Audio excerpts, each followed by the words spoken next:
Hi, welcome to The Outlook. I'm your host today. Rebecca is my name. And today we're going to talk about computer misuse laws in Uganda. And with me is our counsel, Kalisa Aziz. He's a tech lawyer and he's here to help us to understand the different developments that have taken place on the computer misuse laws in Uganda. Thank you for joining us, Counsel Kalisa. Thank you for coming to the show. We are always glad to host you here. I'm glad to be here again. Yes. I hope we can have a fruitful conversation.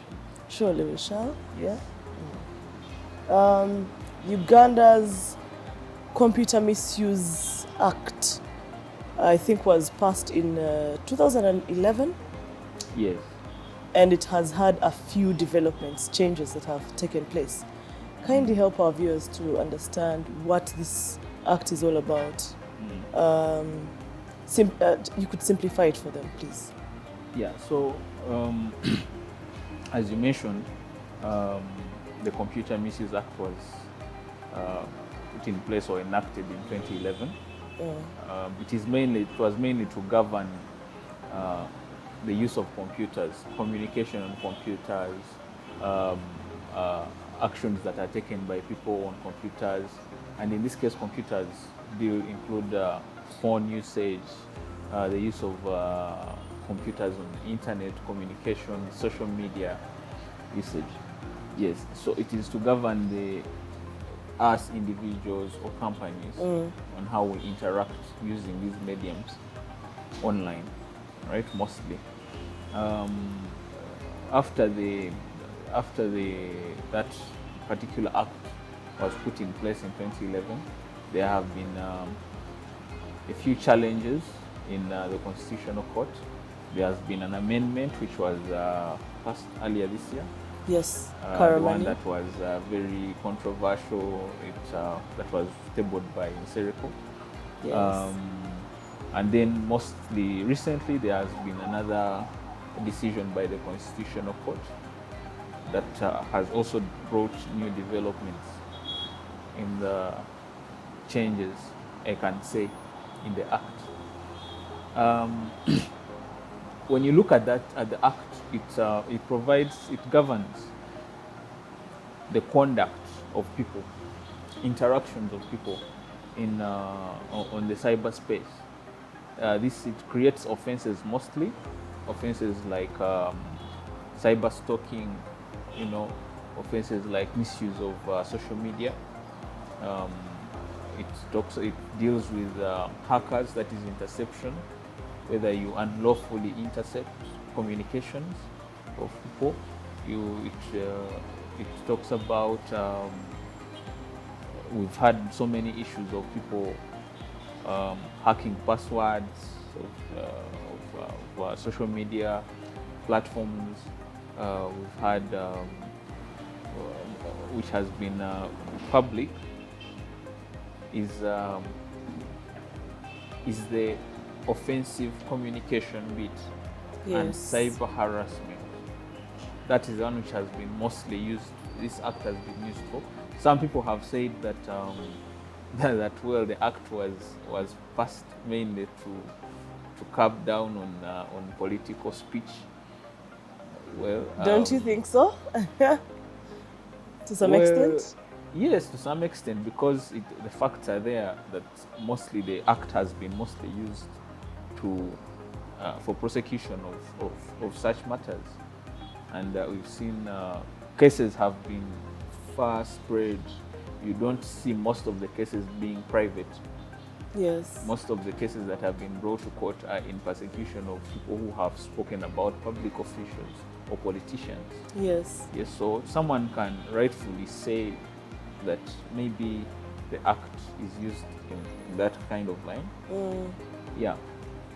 Could that be why it's said to infringe on a person's constitutional right to freedom of expression? Perhaps? Well, yeah, to a certain extent. And this has been handled in the decisions, in the constitutional decisions. Some some parts of the act have been considered to contravene the constitution, and therefore have been ruled to be null.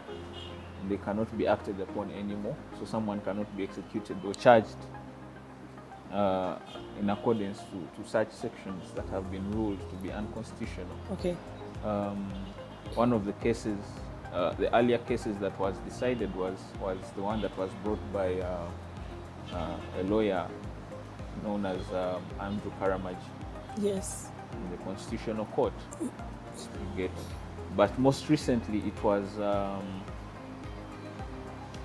also a case brought by an individual party and the ULS, Uganda Law Society. Well, in Andrew Karamaji, they had brought it to tackle a section in the old law of the Computer Misuse Act. That is section 25, which was one that was offensive communication. Yes. At that time, it was brought, there were so many persecutions.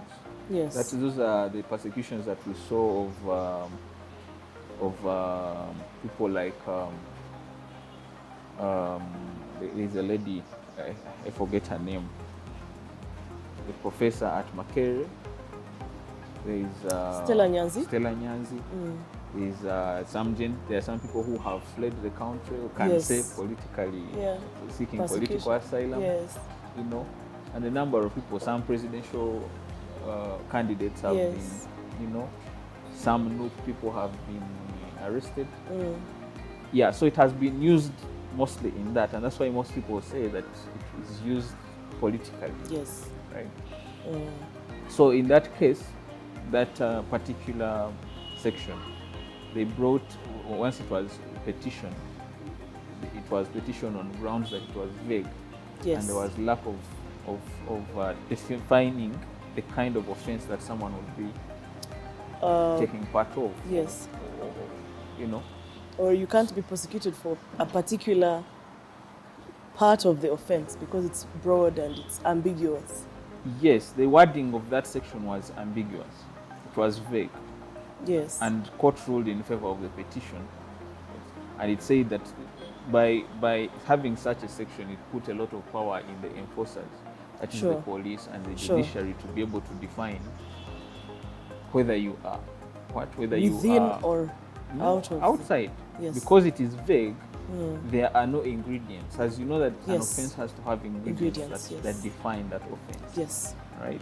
So the court said because it is vague, it puts a lot of power in the hands of the judicial officers, the police officers, to interpret someone as being offensive. Yes. Right? Yes. So the same was, and this was also done in this case, it was considered. Yes. Because in this case, the most recent decision. Yes, the most recent decision. Yes. The first petitioner, I think it's called Swipe. Swipe was charged under section 25 rather. Yes. Of offensive communication. And once he was charged, they petitioned. Yes. ULS petitioned, and then both the petitions were joined. Were merged, yes. Were merged. Both of them were tackling section 24 and 25. Yes. ULS was bringing the grounds on 24 and 25, while the first petition was on section 25, offensive communication. And the court again looked at the grounds. Yes. And because that same court had considered it in Karamaji, in Karamaji's case. Yes. It looked at 25 and said no. Our court has already decided this, but it ruled also, it brought in a different element, because ULS had brought in a different element. Yes. That because there is no other law that deals with it offline, right, and online, then it cannot be constitutional. Right? Yes. You cannot deal with people talking offensively online and then leave the people offline. And it looked, and the court looked at the offense of sedition. If you remember the offense of sedition in the penal code. Yes. And that particular offense had the similarity of this offensive communication. Offensive communication. But then indecent communications and. But Yes. then the Constitutional Court had ruled that sedition is unconstitutional. Unconstitutional. Yes. So the court again said, because of that, you cannot have here an offline environment, Yes. not taking people to be offensive, and then you have. The online environment people. taking people as Yes. offenders. Yes. So that is the difference that it brought in under Section 25. Oh, yes. Yeah, but bottom line is the section is no longer functional. You can Yes. No one can be charged again under offensive communication. Yes. So for the benefit of our viewers, Section 25 of the Computer Misuse Act was repealed. There was a judgment, there was a decision from the Constitutional Court earlier this year where Section 25 of the Computer Misuse Act was repealed. And in this particular, the following decision that was given was on Section 24, and that is what now we're trying to help you to understand better.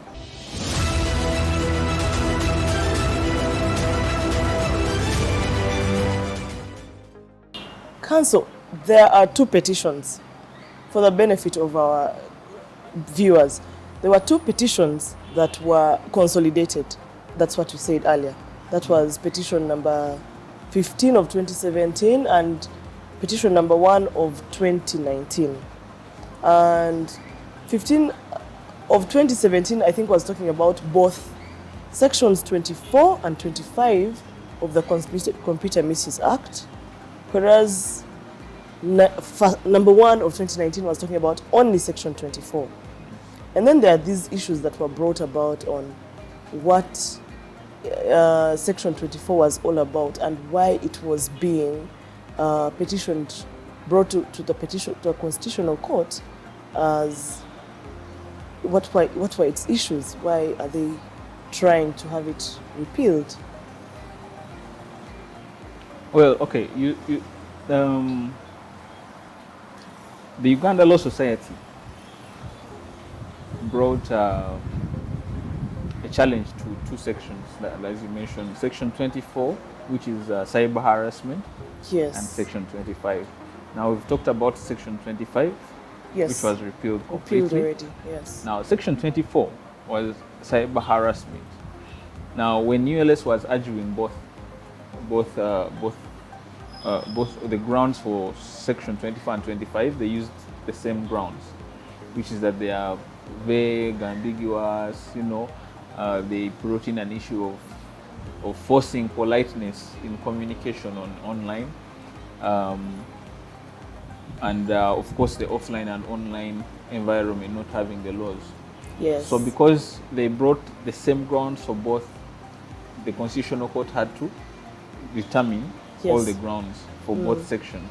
Yes. So the Constitutional Court looked at Section 24 and tried to define.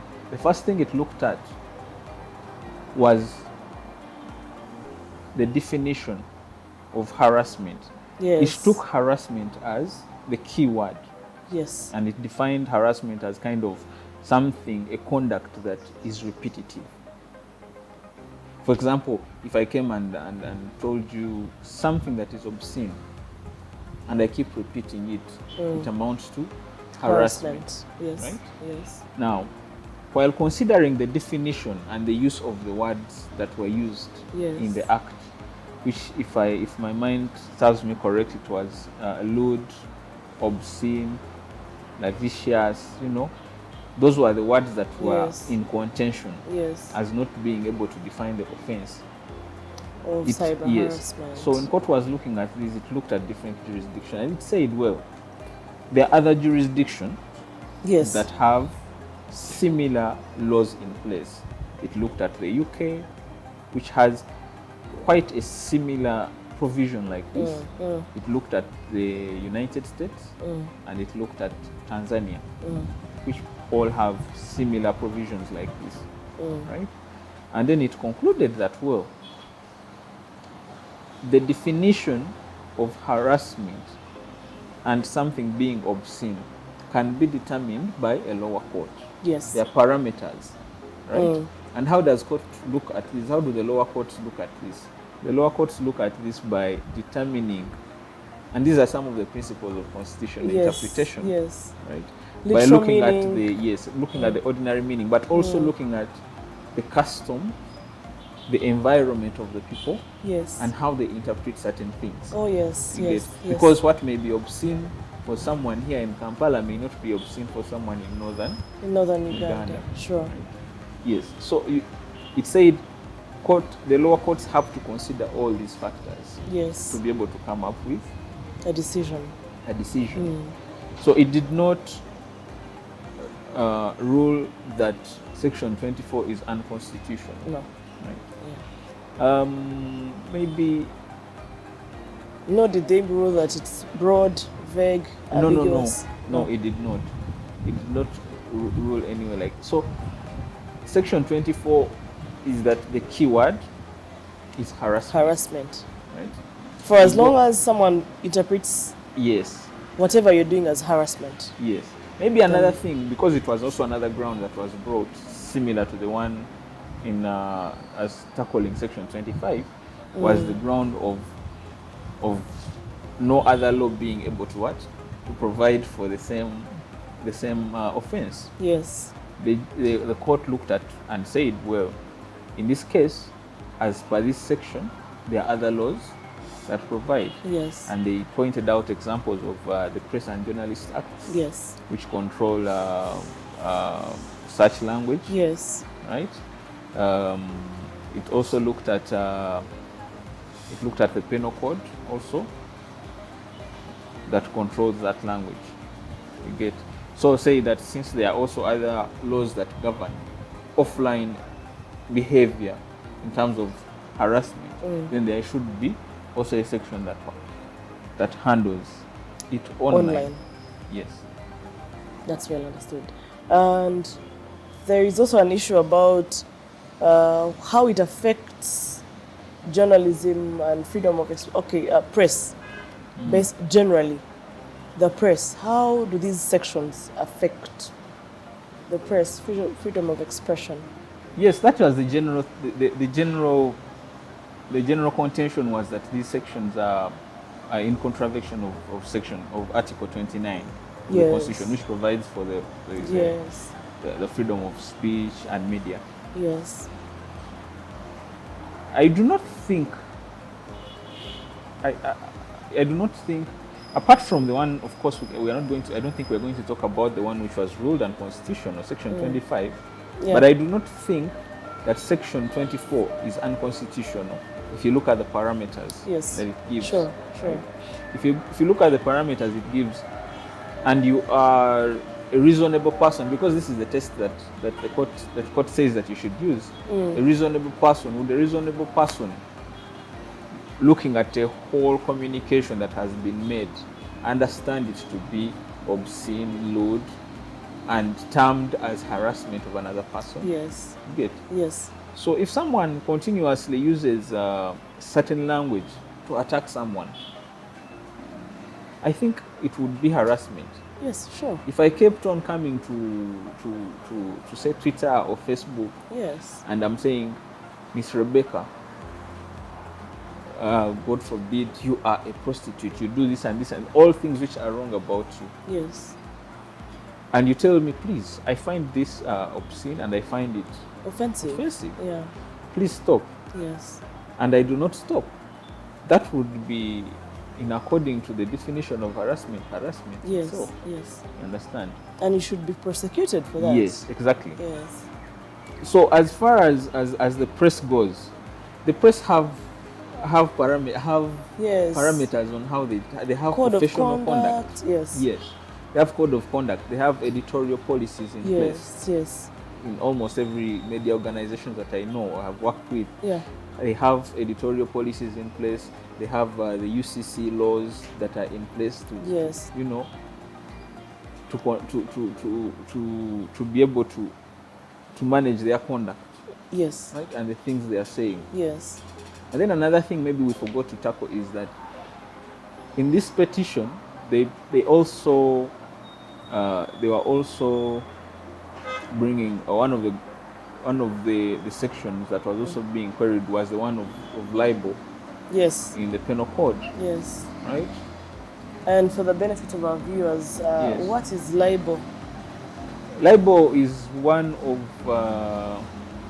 it's a subset of defamation. Yes. Defamation is when you say something about someone that is not right, Yes. and then at the end of the day, it degrades their character, reputation among the people, the right-thinking members, right-thinking of, members society. of society. Yes. Now, this one, there is criminal, and of course there is civil. Yes. In this case, they were dealing with the criminal offenses. Aspect. Yeah.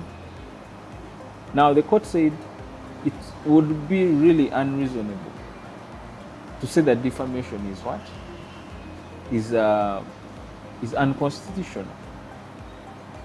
Because then, Article 128, I believe it's Article 48, then would have no place. Article 48 is one of the limitations. It's one of the limitations of the rights. Some rights that are not non-derogable. Yes. Rights like freedom of speech. Freedom of speech is not, how can I call it? It is not constant. It is not. It has limited. Conditions. Yes. You have to use it in a certain way that it is not affecting other rights of individuals. Of other people. Yes. Right? Yes. So in this case, it said, well, defamation, as we know it, it is something damaging to someone's reputation that is not true. Yes. So it falls under one of the limits. Yes. Under Article 48. Article 48, yes. So it said, no, this cannot be unconstitutional, and it has to remain there. And I'm talking about this because of the question about the press. Yes. Because usually the press is one that is mostly limited about things they can say, because for them they are constantly reporting, whether it's a public official, and now of course public officials at a higher pedestal. Yes. You know, but they are constantly reporting, so there must be parameters. There are rules within which they can work. But of course, that shouldn't stop a press person to come and report a story that is true. That is true. Yes. Or if you have an opinion. Yes. One of the things that usually people have to do, like online, is to put disclaimers, for example. Yes. If someone is going to hold, this is usually in civil matters, someone is going to hold a company liable, and I work for it, I'm going to say something on Twitter, I should be able to put disclaimers that this is my opinion. Yes, and not that of the entire organization. Yes, and I think most of the people have seen it on TV, on television stations, on media outlets, or YouTube, when there's a disclaimer down there that this is the view of the person and not the entire company, exactly. Organization. So these are all defenses. Yes. Opinions, truth, these can be defenses. If you know you're telling the truth, then you shouldn't be able to be held liable. Yes, and you can prove that it's the truth. Exactly. Okay, thank you so much. Let's take a commercial break. We'll be back shortly.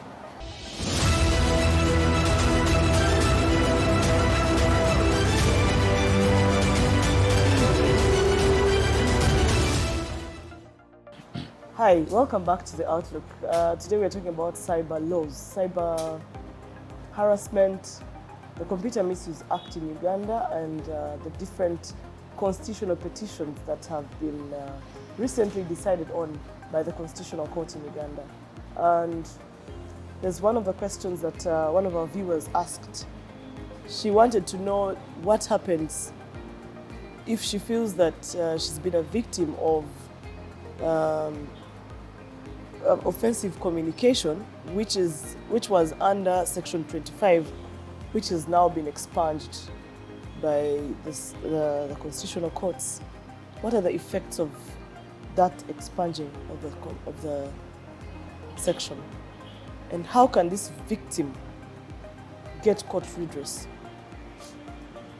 Well, the effect, well, for starters, there will be less convictions, political convictions or persecutions. Yeah. Along those lines, as we've seen in the past, like we already saw that most of the persecutions that happened for people that have spoken about political figures or public figures. But then again, it doesn't have any effect really, because still I believe Section 24 would act, because it also involves obscenity. Yes. Which in my opinion I would consider offensive. Yes. Right. If you called me something obscene or lewd, I would consider that offensive on my part. Yes. Yes. So I think I can take action under that. Yes. Yeah. But then also you have to also look at other sections that give. Sure. Some of the sections which I still don't believe, which I believe should be challenged. Like which one? Like in the amendment. Okay. Is one called unsolicited information, which is very vague. Yes. But yeah, I find it very vague, and I think it will be challenged soon. Yes. Because it is very vague and wide and ambiguous. Yes. So, for example, if we are here together, we live, and then I send you a news article. Yes. Wouldn't that be unsolicited? Unsolicited. Like, I didn't ask for it. Why? Ask for it. Why are you sending me this? I'm going to sue you. Exactly. Yeah. So if it is taken seriously, then we'll see a mushrooming of charges in police. Yeah. It can also be used actually to. So then, what happens if in groups like WhatsApp or Telegram, I send to a group a message that is reaching a number of people, hundreds of people? Yes. What would happen? Because we know we are in groups and people always send these pictures, these messages, things that have been forwarded. What would happen in such an instance? You get? That's unsolicited. Yes. You get? Yeah. So our viewer who is worried about Section 25 needs not to worry. It is going to be there fine. There are very many other ways. Section 24 can help her under cyber harassment, but at the same time, Council feels that the Computer Misuse Act still has a few sections that are broad, vague, and ambiguous, and that call for amendment as well. And that brings me to, I think that's part of your opinion, but generally, how do you gauge the Computer Misuse Act? Generally, is it a good law? Yes and no. Because some of the provisions that are in the Computer Misuse Act are already provided for under different laws. Yes. Right. Well, the person who tabled the amendment kept on saying that he was just trying to make it stronger. Right. Things like child sharing of children. Child pornography. Pornography. Unauthorized access is provided in the Data Protection Act. But if we're going to look at it positively, it is useful to govern discourse, but also to govern issues like hacking, which has been rampant of recent. Public figures' accounts have been hacked. It is important. But then again, we shouldn't. For me, usually I try to look at the process at which we take to reach at making such laws. By the time it reaches being enacted, a lot of taxpayers' money has been taken in consultations, in the process. Yes, the whole process. Very long and tedious. Yes, and there are many other issues that really we have to tackle as a nation, I think, rather than repeating laws. There are other issues that can be tackled by the parliament.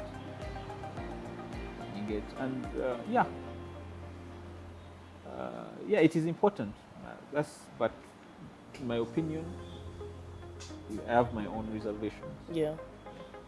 Personally, I think that from what I've learned from you is that this is a very good law, especially because of the changing times.